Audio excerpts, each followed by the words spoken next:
देवियों और सज्जनों, प्रबुद्ध एक ध्वनि और प्रकाश प्रस्तुति में आपका स्वागत है। धौलीगिरी का ये गिरीखंड, दूर दूर तक फैला ये भूभाग, इसका जर्रा जर्रा उस लूट से सींचा गया है जिसने इंसानी सभ्यता की नई कहानी, नई इबादत लिखी है। इस गिरीखंड में लोग मारे गए, कत्लो गारत हुए, हिंसा का ऐसा नंगा खेल खेला गया कि हिंसा करने वाले का मन भी भर आया।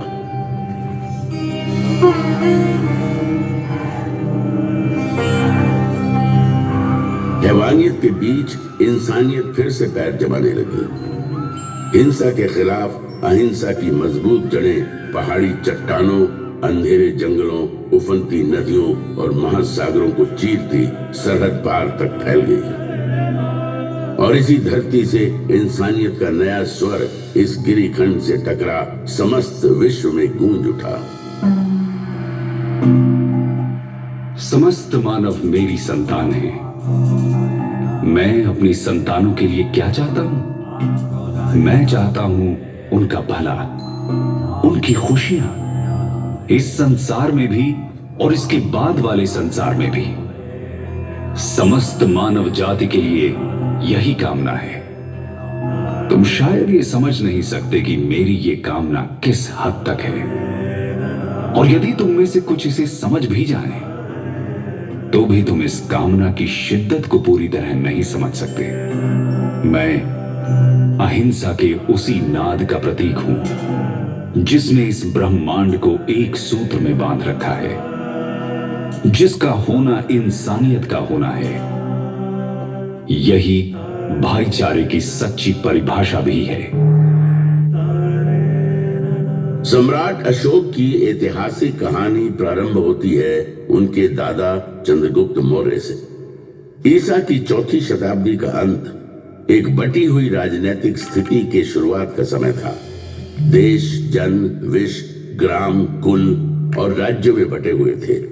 अलग अलग प्रदेश, अलग अलग शासक, अलग अलग शासन व्यवस्था, अलग अलग कायदे कानून। समय आया ईसा पूर्व 321 का। 25 साल का नौजवान चंद्रगुप्त मौर्य।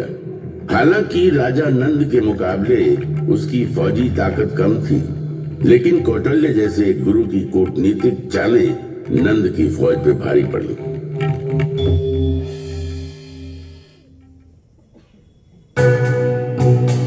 सुनो चंद्रगुप्त, तुम्हें अगर नंद का समूल नाश करना है तो धैर्य से काम लेना होगा, और जैसा मैं कहता हूं वैसा ही करना होगा।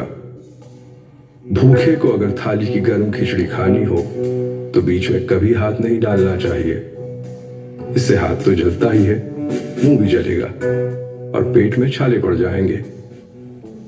इसलिए चंद्रगुप्त, खिचड़ी को किनारे से खाते हुए बीच की ओर बढ़ो। इस तरह बिना खुद को आहत किए तुम आखिरी दाने तक को खा सकते हो। ठीक उसी प्रकार तुम्हें नंद के राज्य पर विजय प्राप्त करनी है। मेरे बताए मार्ग पे चलो। वो समय दूर नहीं जब सत्ता का केंद्र तुम्हारे हाथों में होगा। तुम अधिपति बनोगे। चंद्रगुप्त ने कौटिल्य के बताए मार्ग पर चलना शुरू कर दिया। सीमावर्ती क्षेत्रों के साथ छेड़छाड़ शुरू हो गई। लक्ष्य था केंद्र पर अधिकार जमाना। गंगा किनारे का प्रदेश चंद्रगुप्त की मुट्ठी में आ गया। इसी बीच सिकंदर भारत से वापस लौट गया। सिकंदर के चले जाने से जो खालीपन पैदा हुआ, चंद्रगुप्त ने उसका भरपूर फायदा उठाया। चंद्रगुप्त उत्तर पश्चिम की तरफ बढ़ता चला। इन प्रदेशों को तेजी से अपने कब्जे में करता सिंधु नदी तक जा पहुंचा। उसकी नजर सिंधु पार के इलाकों पर थी, लेकिन वहां शासन था सिकंदर के सेनापति सेल्यूकस निकेटर का। चंद्रगुप्त रुक गए। उनकी नजर मध्य भारत पर पड़ी। उसने नर्मदा के उत्तर में स्थित प्रदेशों को अपने कब्जे में ले लिया, लेकिन सिंधु पार के इलाकों को अपनी मुट्ठी में करने की चाहत अभी भी दिल में कसमसा रही थी। साल था ईसा पूर्व 305 का। चंद्रगुप्त सेल्यूकस से जा भिड़ा।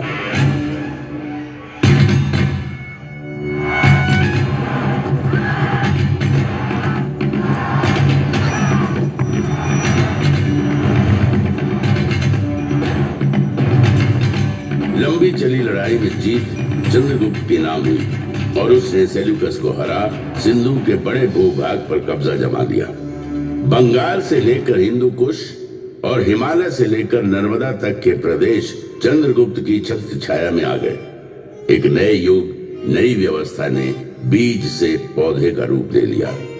राज्य साम्राज्य में बदल गए और जन्म हुआ दुर्जय मौर्य साम्राज्य का। ऐसा कहते हैं कि अपने जीवन के अंतिम काल में चंद्रगुप्त मौर्य जैन सन्यासी बन गए। अपना साम्राज्य अपने पुत्र बिंदुसार को सौंप जैन मुनियों के साथ दक्षिण की ओर चले गए तथा जैन रीति के अनुसार अनाहार द्वारा अपने जीवन का त्याग कर दिया। चंद्रगुप्त के बाद बिंदुसार ने विशाल मौर्य साम्राज्य की बागडोर अपने हाथों में ले ली। चंद्रगुप्त के साम्राज्य विस्तार का सपना बिंदुसार का सपना बना। उसने दक्षिण पर आक्रमण कर मौर्य साम्राज्य का विस्तार सुदूर दक्षिण में मैसूर तक कर दिया। उसने बंगाल की खाड़ी और अरब सागर के बीच के समस्त प्रदेशों को जीतकर मौर्य साम्राज्य के अधीन कर लिया। भारत के विशाल भूभाग पर मौर्य के रथ की विजय पताका लहराते दौड़ने लगी। लगभग सारा उपमहाद्वीप मौर्यों के कब्जे में आ गया। सिर्फ एक क्षेत्र था जो अब भी उनकी पहुंच से बाहर था। वो था पूर्वी तट कलिंग।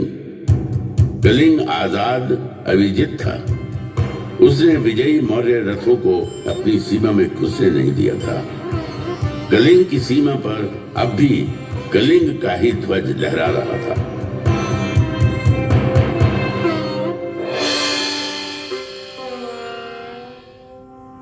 बिंदुसार की कई पत्नियों में से एक थी धर्मा।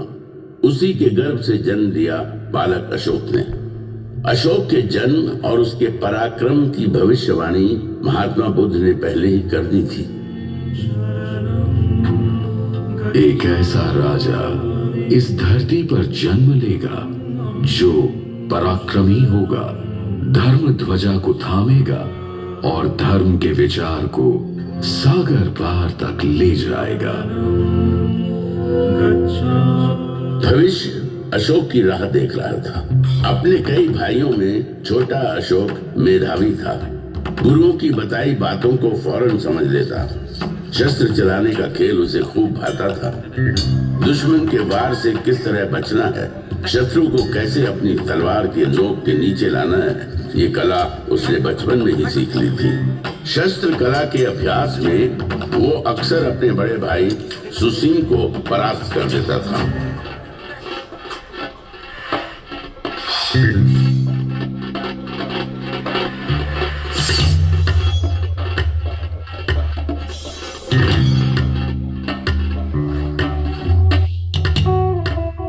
वाह, अद्भुत! अशोक मेरे पुत्र, तुम्हारा भाई सुसिम तुमसे ज्येष्ठ है, उम्र में तुमसे बड़े हैं, लेकिन शस्त्र चलाने को तुम्हारी अद्भुत क्षमता और पराक्रम के आगे तुमसे छोटे हो जाते हैं। तुम दोनों मुझे प्रिय हो पुत्र। तुम पितामह चंद्रगुप्त के पौत्र हो, मौर्य साम्राज्य के भावी संरक्षक। तुम्हारी देखरेख में मौर्य वंश और साम्राज्य वैसे ही सुरक्षित रहेगा जैसे मां की गोद में और पिता की छाया में शिशु।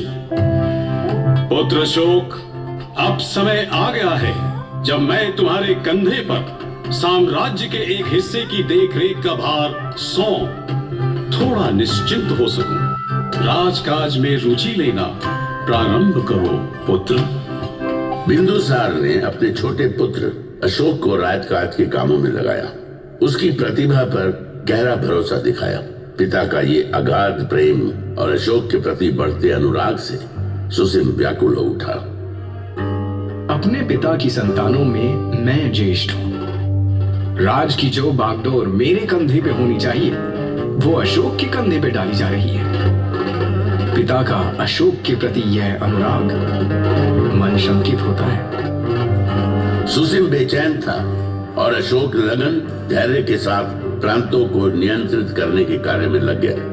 अपने साहस, बुद्धि और नियंत्रण करने की अद्भुत क्षमता ने अशोक की लोकप्रियता में 4 चांद लगाना शुरू कर दिया। अशोक की बढ़ती प्रसिद्धि और प्रांतों को नियंत्रित करने की क्षमता से जहां एक तरफ बिंदुसार का भरोसा अशोक के प्रति बढ़ता जा रहा था, वहीं युवराज सुसीम का भावी सम्राट बनने का भरोसा डगमगाने लगा। युवराज होने के बावजूद अशोक उसे प्रतिद्वंदी की तरह नजर आने लगा। सुदूर उत्तर पश्चिम तक्षशिला के प्रांत में असंतोष बढ़ने लगा था। फौजी गुटबाजी शुरू हो गई थी। एक प्रांत के अंदर कई सैन्य दल बन गए थे। उनकी आपस की खींचतान और असंतोष से तक्षशिला खतरे में था।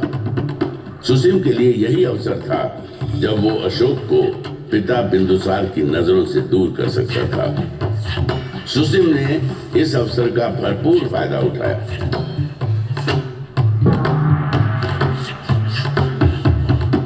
तक्षशिला में बढ़ती अशांति और असंतोष ने मौर्य साम्राज्य को संकट में डाल दिया है। तक्षशिला की रियासतें आपस में शत्रुता पाली हुई है। रियासतों के सैन्य दल आपस में लड़ रहे हैं। यदि इसे शीघ्र रोका नहीं गया तो वह दिन दूर नहीं जब तक्षशिला मौर्य साम्राज्य के खिलाफ विद्रोह कर देगा। पितामह चंद्रगुप्त के साम्राज्य की रक्षा करनी है तो तक्षशिला के विद्रोह को शांत करना ही होगा। हम भाइयों में सिर्फ अशोक ही ऐसा है जो इस विद्रोह को शांत कर सकता है। इसलिए मैं आपसे आग्रह करता हूं कि अशोक को यथाशीघ्र तक्षशिला प्रस्थान करने का आदेश दें। बिंदुसार ने अशोक को तक्षशिला में हो रहे उपद्रव और बढ़ रही अशांति को शांत करने के लिए तक्षशिला जाने का आदेश दे दिया। अशोक अपने बड़े भाई सुसीम की योजना से अनजान अपने दल बल के साथ तक्षशिला की ओर बढ़ चला। अशोक ने पाटलिपुत्र से तक्षशिला, आज के सिंध प्रदेश तक की लंबी यात्रा तय की। अशोक की व्यवहार कुशलता, उसकी बहादुरी और राज चलाने की उसकी नीति से तक्षशिलावासी पहले से ही परिचित थे। अशोक के तक्षशिला आगमन को वहां के लोगों ने बड़े उत्साह और खुले हृदय से लिया।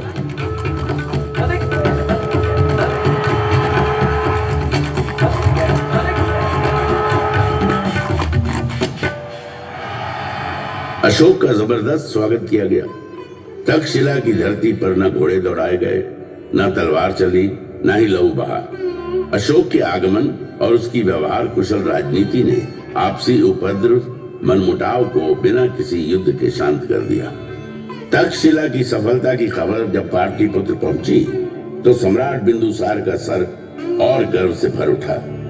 अशोक के प्रति स्नेह, अनुराग और आस्था महाराजा बिंदुसार के हृदय में बस गई। यही सुसीम के लिए चिंता की बात थी। सुसीम को उसकी अपनी सत्ता हिलती नजर आई। अशोक को अपने रास्ते से हटाना सुसीम का एकमात्र लक्ष्य बन गया।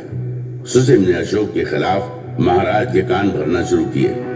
महाराज बिंदुसार को अशोक के विरुद्ध करने के लिए जितने प्रयोजन हो सकते थे सब किए। सुसीम युवराज था, मौर्य साम्राज्य का भावी शासक। उसका इस प्रकार सोचना बिंदुसार को चिंतित किए जा रहा था। सुसीम की बातों में भविष्य के खतरे की गंध आ रही थी।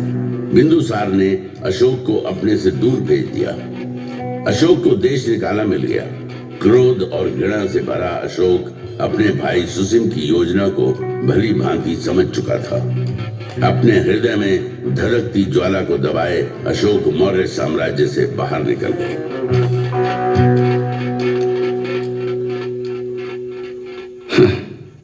मौर्य साम्राज्य के महाराज जो मेरे पिताजी हैं, उनका संदेश आया है। पिता मुझे वापस लौटाने को कहते हैं।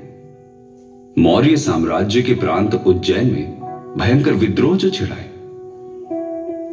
मेरे अपने ही भाई ने मेरे खिलाफ पिताजी के कान भरे, मेरे खिलाफ किया। यही पिताजी जो निमंत्रण देकर मुझे बुला रहे हैं, उन्होंने देश निकाला का आदेश सुनाते एक पल की भी देर नहीं की। यह कैसा संबंध है? क्या यह निमंत्रण सिर्फ इसलिए है कि मेरे भाइयों में विद्रोह को कुचलने का साहस नहीं? फिर तो युवराज सुसीम को कोई अधिकार नहीं कि वो मौर्य साम्राज्य की प्रजा पर राज करें। जो राजा अपनी प्रजा की भावनाओं, उनकी आवश्यकताओं को न समझता हो, उसे राज करने का अधिकार ही नहीं।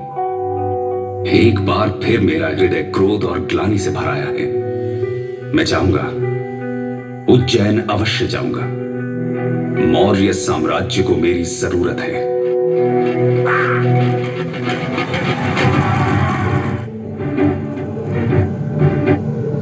अशोक की जोरदार वापसी हुई। अपनी पूरी ताकत, हौसले और सैन्य बल के साथ उज्जैन के विद्रोह को कुचलने अशोक निकल पड़ा। उज्जैन में घमासान मचा। अशोक ने अपनी पूरी शक्ति लगा दी। विद्रोह को बुरी तरह रौंद दिया गया। विद्रोही मारे गए। मौर्य साम्राज्य की हिलती नींव और गहरे धंसती चली गई। जैनी के इस संग्राम में अशोक को चोट आई। घायल अशोक के उपचार में वैद्य लगा दिए गए। इन्हीं में एक थी बौद्ध सन्यासिनी देवी। दिन रात अशोक की देखभाल में लगी थी। देवी के संपर्क ने अशोक का परिचय बौद्ध धर्म और विचार से कराया। धर्म का विचार अशोक के मन को छू गया था। देवी का अनुराग और उसका संपर्क उसे भाने लगा। आगे चलकर अशोक ने देवी के अनुराग और उसके प्रति अपने लगाव को वैवाहिक रूप में बदल दिया। अशोक उज्जैनी के प्रशासन में लगे थे। उधर पाटलिपुत्र में उनके पिता बिंदुसार बीमार मृत्यु शैया पर पड़े संघर्ष कर रहे थे। पिता पुत्र दोनों संघर्षरत थे। दोनों ओर संघर्ष था। संघर्ष था जीवन का। अशोक उज्जैनी के संघर्ष के विजयी योद्धा थे, लेकिन पिता बिंदुसार मृत्यु से अपने जीवन का संघर्ष करते हार गए। मृत्यु ने जीवन पर विजय प्राप्त की।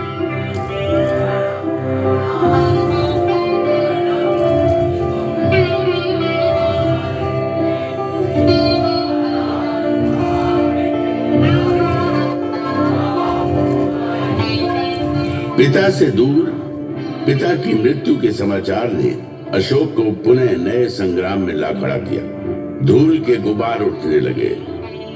मन में दुख करुणा का बवंडर सा उठ खड़ा हुआ। कई तरह के प्रश्न आपस में टकराने लगे। प्रश्न था आने वाले समय के मौर्य साम्राज्य के गौरव का।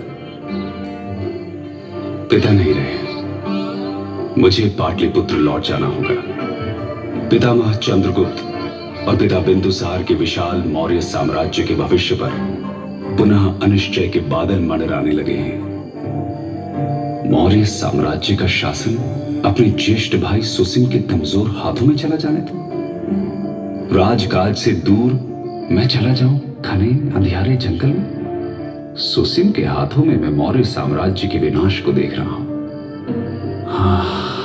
काल, तूने मुझे पुनः मझधार में ला खड़ा किया है। मेरा जीवन संघर्ष और उठा पटक का चक्र बनकर रह गया है।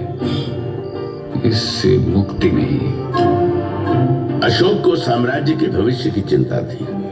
कई तरह के प्रश्नों ने आ घेरा था। वे उसमें उलझते चले जा रहे थे। तभी राधा गुप्त के नेतृत्व में अशोक को चाहने वाले मंत्रियों की एक मंडली आई। राधा गुप्त अशोक को भावी सम्राट के रूप में देख रहे थे। मौर्य साम्राज्य का भविष्य तभी सुरक्षित था जब उसकी बागडोर अशोक जैसे कुशल प्रशासक के हाथ में हो। यदि संघर्ष ही मेरी नियति है तो मैं लड़ूंगा। पितामह चंद्रगुप्त के साम्राज्य की परिभाषा की रक्षा के लिए लड़ूंगा। यह संग्राम महान मौर्य साम्राज्य के गौरव की रक्षा का संग्राम है। जो भी इसके रास्ते में आएगा मारा जाएगा। मौर्य गौरव की रक्षा करना मेरा प्रथम कर्तव्य है। इसकी राह में मेरे भाई, मेरे संबंधी जो भी आते हैं आने दो। अपने हथियार उठाओ, खोलो घोड़े, जो भी सामने आता है खत्म कर दो उसे। बहने दो खून की नदियां। चलो पाटलिपुत्र की ओर।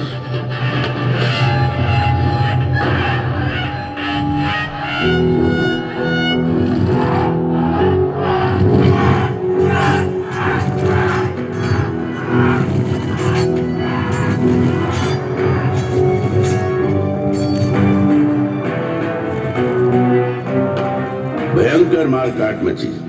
खून बहे, जो भी सामने आया मारा गया।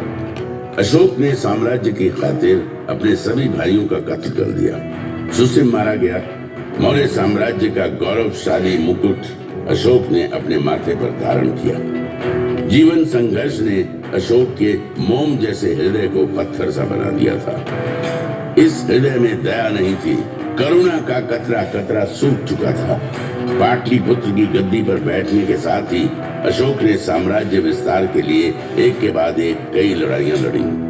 युद्धों का ये सिलसिला लंबा चला, लेकिन एक प्रदेश अभी भी था जो अशोक की पहुंच से दूर था।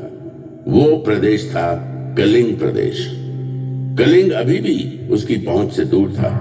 कलिंग नरेश राजा अनंत चंद्रभान की जय।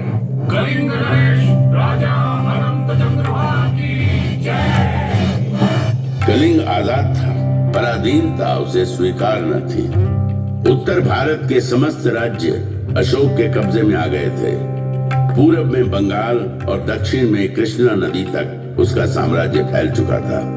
कौटिल्य के अर्थशास्त्र के अनुसार अशोक की राजधानी पाटलिपुत्र उस समय दुनिया के सबसे बड़े नगरों में गिनी जाती थी। 5 करोड़ से अधिक आबादी का सम्राट अशोक दुनिया के सबसे ताकतवर सम्राट के रूप में जाना जाने लगा। विजय जिसके माथे पर लिखी थी, जो अविजित था, अजय सिर्फ कलिंग का प्रदेश था जो उसके विजेता होने को चुनौती दे रहा था। कलिंग का इलाका जहां एक ओर स्थल मार्ग से जुड़ा था, वहीं दूसरी ओर सामुद्रिक मार्ग से भी। इसलिए राजनीतिक और सामरिक दृष्टि से वो महत्वपूर्ण बना हुआ था। दूरदर्शी अशोक दक्षिण भारत पर अपनी बेहतर पकड़ बनाने के लिए कलिंग को अपने अधिकार में करने के महत्व को भली भांति समझ रहे थे। मौर्य साम्राज्य को अभेद्य बनाना है तो समुद्री मार्ग को अपने कब्जे में करना होगा। सामुद्रिक मार्ग भविष्य में आफत डाल सकता है। कलिंग, हाँ, कलिंग को कब्जे में करना होगा। कलिंग विजय भूमार्ग और जलमार्ग दोनों पर विजय लेकर आएगी। अशोक ने कलिंग के विरुद्ध युद्ध की घोषणा कर दी। अशोक के अश्वारोहियों और पैदल सैन्य बलों ने कलिंग को घेर लिया। जबरदस्त किलेबंदी की गई। देश के बाकी हिस्सों से कलिंग का संपर्क टूट गया। अशोक को लगा कि कलिंग जल्द ही घुटने टेक देगा, लेकिन कलिंग वासी स्वाभिमानी थे, स्वतंत्र विचारों के, स्वतंत्रता प्रिय थे। आजादी प्राणों से अधिक प्रिय थी। भयंकर मारकाट मची।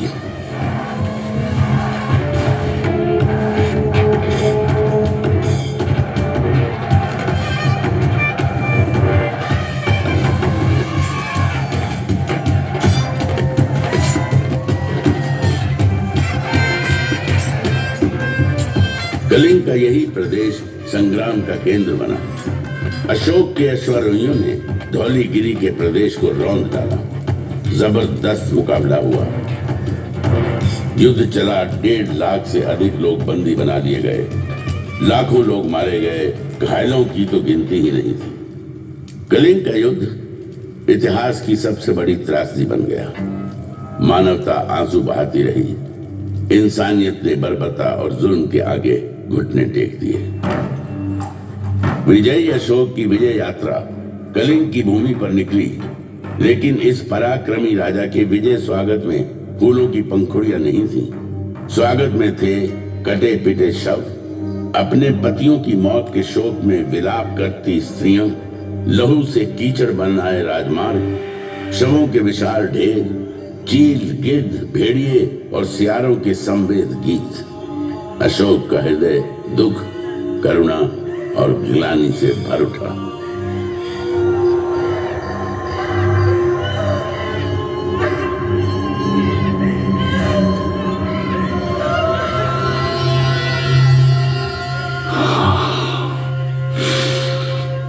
ये मैंने क्या कर दिया? मैं तो निकला था विजय गर्व में कि कलिंग की भूमि मेरा स्वागत करेगी, एक विजयी राजा की तरह। फूलों की वर्षा, चंदन और कुमकुम से मेरे माथे पर तिलक होगा। अरे मेरे कर्म, मेरे मस्तक पर तिलक की जगह रक्त रंजित कीचड़ पुता है। मेरे स्वागत को पीछे मुर्दा शरीर, कटे हुए मानव अंगों के ढेर, सियार और भेड़िए गा रहे हैं विजय गीत। वातावरण में सिर्फ दुर्गंध, मुर्दा शवों की दुर्गंध। क्या यही है मेरी यश भूमि? यही है मेरा पराक्रम? यदि विजय है ये, तो पराजय क्या? ये विजय है या पराजय? न्याय है या अन्याय? ये वीरता है या कायरता? क्या निरपराध बच्चों और स्त्रियों की हत्या ही वीरता है? मैंने जो किया है, क्या यही है मेरा साम्राज्य विस्तार और सहिष्णुता? किसी के पति मारे गए, किसी के पिता, किसी के बच्चे, तो किसी के घर पर वो हमला। मुर्दा शवों के ढेर थे। क्या किया मैंने? ये विजय प्रतीक है या पराजय की बू? ये मंडराते गिद्ध, चील और कौवे संदेश वाहक हैं उस दुराचारी की मृत्यु के, जिसने ये कर्म किए। प्रभु, मुझे शांति कहां मिलेगी? मेरे प्रभु, अपनी शरण में ले लो ईश्वर, अपनी शरण में ले लो, मुझे थाम लो। प्रभु, शांति चाहिए मुझे, मेरे प्रभु, शांति चाहिए।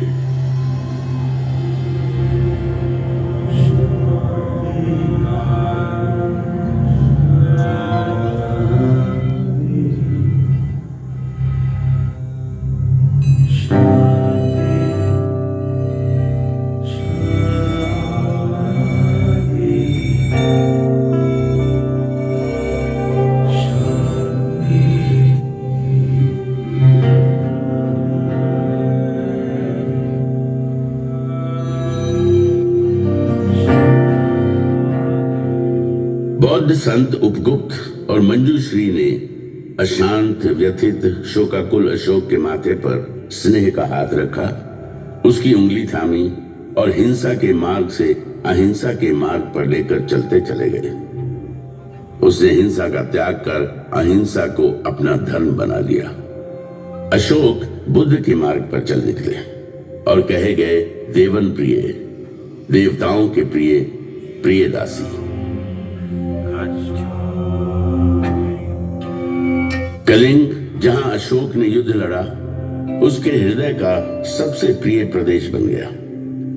धौली की जो दया नदी रक्त से लाल हो गई थी, उसी दया नदी के तट पर बसे धौलीगिरी में अशोक ने कई चैत्य और स्तूप बनवाए, शांति संदेशों के स्तंभ खड़े करवा दिए।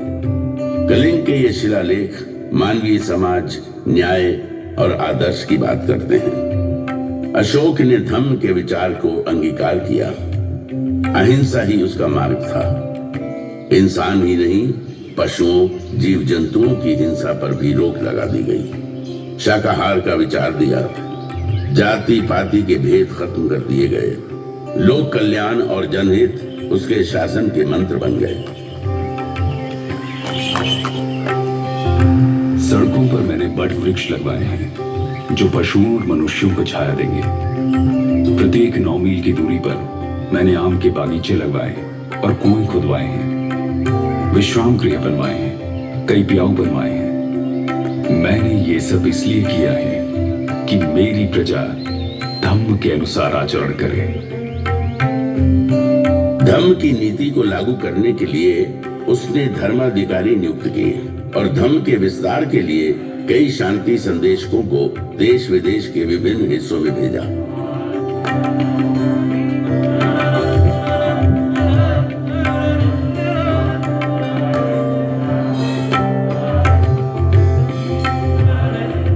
Sri Lanka, Nepal, Thailand, Egypt, Syria और मैसेडोनिया के इलाकों में अशोक के शांति दूत अहिंसा के विचार को लेकर गए और बुद्ध के विचार का प्रसार किया।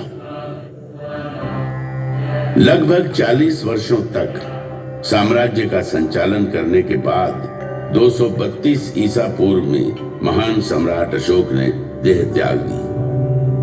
अशोक के शांति संदेश उसकी राजनीतिक समझ की गौरव गाथा कहते नजर आते हैं और आज भी अंधेरे में रोशनी फैलाने का काम करते हैं। संभवतः अशोक दुनिया का पहला ऐसा सम्राट था जिसने साम्राज्यवाद के विचार को लोक कल्याण और जनहित के संदर्भों में समझा और उसे लागू भी किया। हिंसा के विरोध में अहिंसा के बौद्ध दर्शन को जन जन तक पहुंचाया। धौली में अहिंसा का प्रतीक स्वरूप एक बौद्ध स्तूप और एक हाथी का स्वरूप यहाँ बना हुआ है, जो अहिंसा के उसी विचार का प्रतीक है। मेरे नाद में महान अशोक का नाद भी मिला हुआ है। मैं नाद हूं शांति का।